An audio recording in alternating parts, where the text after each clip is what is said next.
Bonjour chers tous, bienvenue à la librairie La Shekinah du Royaume, votre librairie qui vous produit du contenu de qualité pour votre édification et l'accroissement de votre connaissance, qu'elle soit intellectuelle, spirituelle, financière, du moins dans tous les domaines de votre vie. Et aujourd'hui, nous vous présentons une nouvelle auteure au nom de Lydie Sompo Konkombe qui a écrit ce merveilleux livre intitulé L'étrangère. Donc, découvrons ensemble de quoi parle ce livre. L'étrangère. Ce livre, écrit avec reconnaissance et action de grâce, est un récit autobiographique mêlé d'enseignements sur la providence divine. L'auteur partage avec nous son parcours d'étrangère qui nous révèle que les différentes rencontres que nous faisons dans notre vie ne sont pas fortuites. Elles sont comme des pièces de puzzle entre les mains de Dieu afin de bâtir notre destinée. En effet, toute personne qui naît a une destinée faisant partie du projet que Dieu a préparé d'avance pour nous. L'auteur nous appelle donc à nous confier à l'Éternel pour la question de notre destinée et à rester persévérants peu importe les circonstances, quand nous avons des promesses de Dieu attachées à notre vie. Lydie Sompo Konkombe, auteur de cet ouvrage, se définit comme une passionnée de Christ, une femme plurielle. Elle est pasteur, cadre supérieur d'entreprise, entrepreneur et formatrice. Elle est mariée à l'apôtre Serge Konkombe Ntumba, avec qui il sert le Seigneur au centre de guérison et de restauration. Ils ont aussi une page Facebook, L'étrangère. Découvrons donc le livre, notamment ici, la table de matière. Merci, ils l'ont lu et rendu témoignage. Préface, introduction, le départ. Donc il s'agit ici du départ de son pays d'origine, la RDC, la République démocratique du Congo, pour venir poursuivre ses études de second cycle universitaire au Maroc. Après, il y a la rencontre providentielle, une rencontre qui l'aidera tout au long de son parcours dans le royaume chérifien. Après, il y a l'aventure du logement, une aventure semée de péripéties, mais qui, selon ce qu'elle écrit, par la grâce de Dieu, elle a pu s'en sortir. Après, elle parle aussi d'une communauté à l'étranger.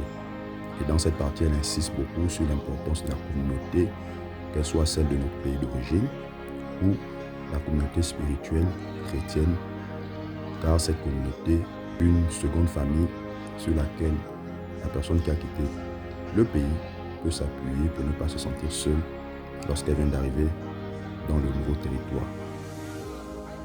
Après, elle parle de sa nouvelle vie d'étudiante, découvrir le contexte dans lequel elle est et comment s'adapter et évoluer.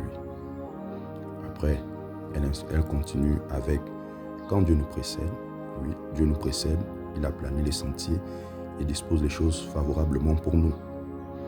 Elle poursuit en fait avec encore une nouvelle étape, un nouveau statut. Et là, oui, elle avance, elle poursuit, elle évolue et elle découvre un nouveau statut auquel elle doit aussi s'adapter. Après, il y a Dieu et ma carrière professionnelle.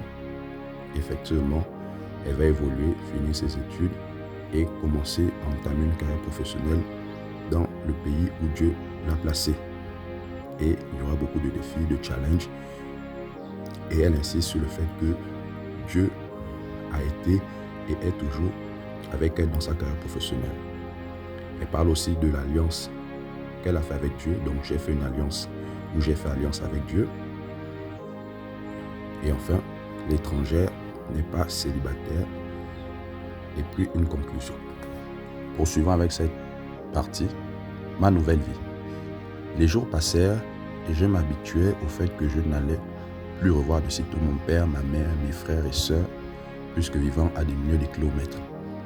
Quand nous sommes dans la maison de nos parents, nous soupirons après le jour où il n'y aurait personne pour nous dire « tu ne sors pas, tu vas où, tu reviens quand, ne reviens pas tard, etc. » Mais une fois à l'étranger, moi j'étais quand même nostalgique de ma famille, de mon église, de mes amis, etc.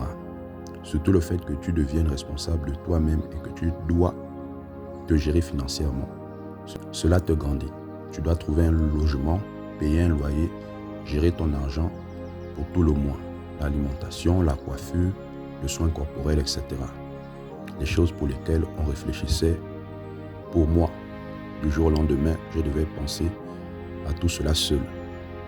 Heureusement que je recevais une bourse mensuelle de la part de mes parents. Que le Seigneur se souvienne de mon père et de ma mère pour tous les sacrifices consentis.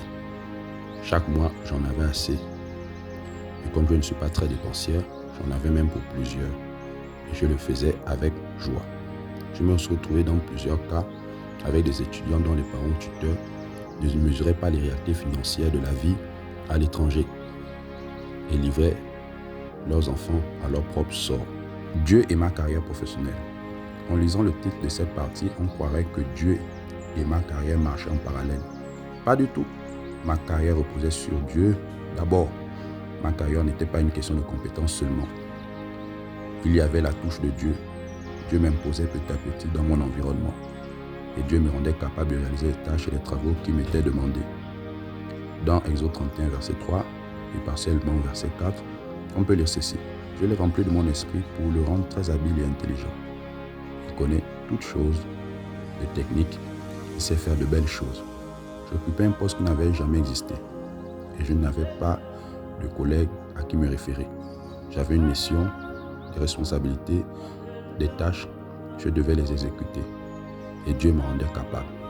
Après une année de travail, j'avais envie d'évoluer, d'avoir un positionnement plus visible et développer ma carrière.